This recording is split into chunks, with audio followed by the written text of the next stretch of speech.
crew. The blood offering each worker had given the night before had left them tired and listless. Only 4 of the 54 molds running across the river were filled with sand and gravel that morning and afternoon. There were still nearly 50 to be filled. Builder was very depressed. But he was even more depressed at the close of day when 2 workmen grew careless and slipped into the last mold being filled.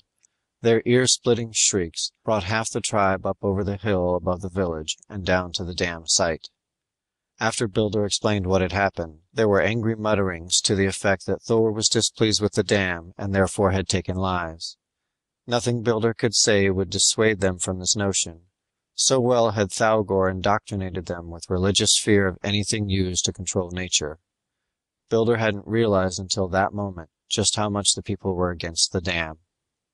Then he saw Thalgor, tall and ominous in his cloak of black skins, come striding through the crowd. For a moment he stood facing them with his hands on his hips. There seemed to be a silent understanding between them. Slowly the crowd turned and disappeared over the hill. Then Thalgor strode over to Builder and said simply, "There will be no more dam." Turning, he followed the rest of the tribe back to the village. Builder was thunderstruck. He knew there was no use arguing or trying to reason with either Thalgor or the tribe. It was far too late for that. Only some drastic measure would complete the dam now. He walked tiredly over the black hill and down to his shack, wondering how he could compete with an idol. He realized now it had been foolish of him to have overlooked the possible effect Thor might have upon the tribe. When it had been found 3 months ago, he never dreamed they would spend all their leisure in rituals. The god was his problem, therefore he must get it out of the way, himself, without expecting help from anyone. Each evening the clouds on the northern horizon were darkening and drawing closer. It was night when Builder finally stumbled into his quarters. After lighting a pine torch, he sat down by his workbench and buried his head in his hands. He was too tired and upset to eat, which was just as well. Outside of deliberately killing Thalgor, there was only one thing he could do. That was to kidnap Thor. With this realization, in spite of the risk involved, came some peace of mind. He hadn't the vaguest idea just how he was to go about it, especially since his strength was failing him. But do it he would.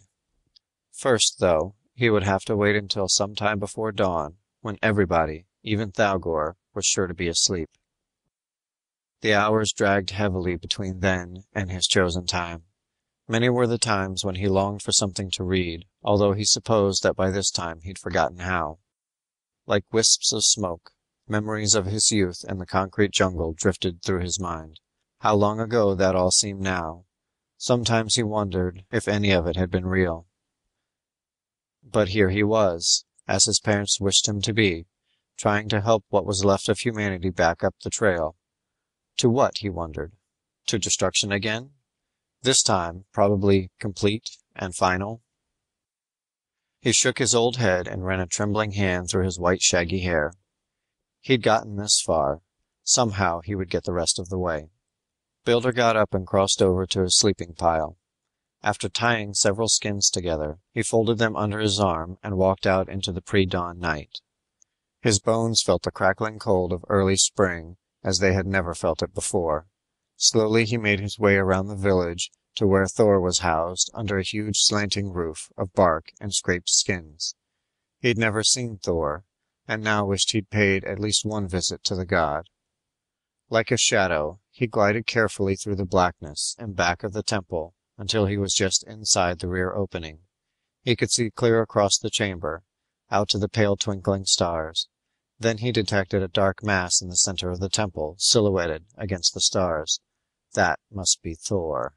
Swiftly, Builder advanced toward it until his foot struck something soft, causing him to stumble and fall. As he did so, he heard a grunt sounding like someone being kicked in the stomach. Then something was on top of him, pounding his head and shoulders with a heavy stick of some kind. Old Builder knew he didn't have the strength to wrestle. He managed to get his pile of skins unfolded, and, with his last ounce of strength, throw them over the head of his attacker. Somehow he managed to wiggle out from underneath and climb to his feet. His assailant began to scream for help, but the heavy skins muffled his shouts. Quickly, Builder looked around for something to hit him with. The only thing his eye spotted was the idol. He hobbled over and, using both arms, dragged it off its dais. Then, with the remainder of his strength, dropped it squarely on top of whomever was under the skins. There was a muted clunk, followed by silence. Fearfully, Builder stood there for a moment, catching his breath and listening for anyone coming. All was quiet except the pounding of his heart. As fast as he could make his arms and hands work, he rolled up the body in the skins and painfully hoisted it over one shoulder. With his other hand he reached down and picked Thor up by one of its arms. Then, staggering under the load, he started back the way he had come. Except for a grayish streak in the east, it was still dark. He stumbled and fell several times before reaching his dwelling, but he was confident that he had left no tracks. Every night, even this late in the winter, the ground froze solid. Back inside his shed, still in the dark, Builder unrolled his burden and listened for any heartbeat. There was none. As he rolled the body up again, something clattered to the floor. It was a crutch. Quickly he felt for his victim's legs. One was missing. Of all the people he had to kill, Morge, Thalgor's right-hand man. He realized he had to get rid of the body before daylight, and fast. Already more gray was lining the eastern horizon. He didn't know whether he had the strength to do it or not, but he had to get Morge up to the dam and into one of the unfilled molds. For the time being, he would have to hide Thor someplace inside here. He couldn't carry both of them up to the dam. He rolled the idol up in another set of skins and placed it under the head of his sleeping pile. Then, picking up his other bundle once more, he started for the dam.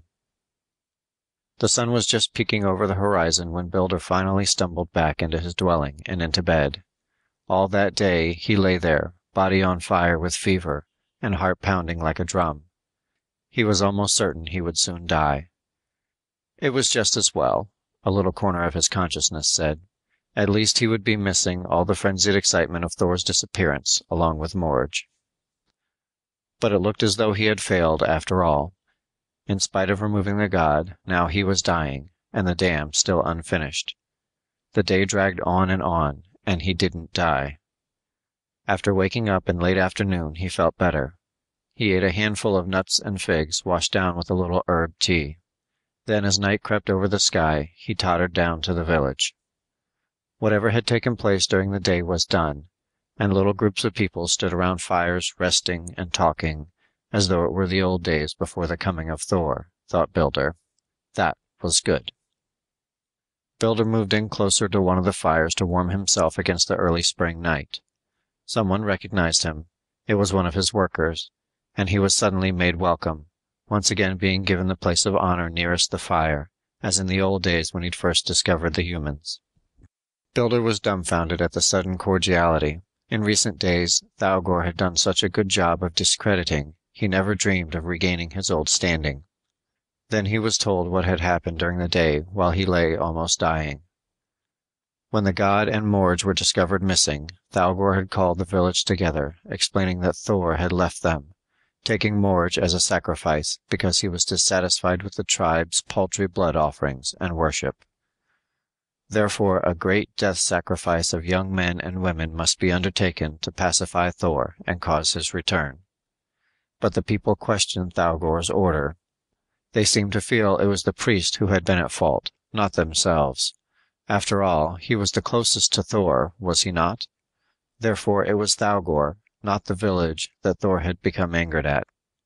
And after holding quick counsel, they had driven Thalgor out into the wilderness, telling him he was not to return unless Thor was with him.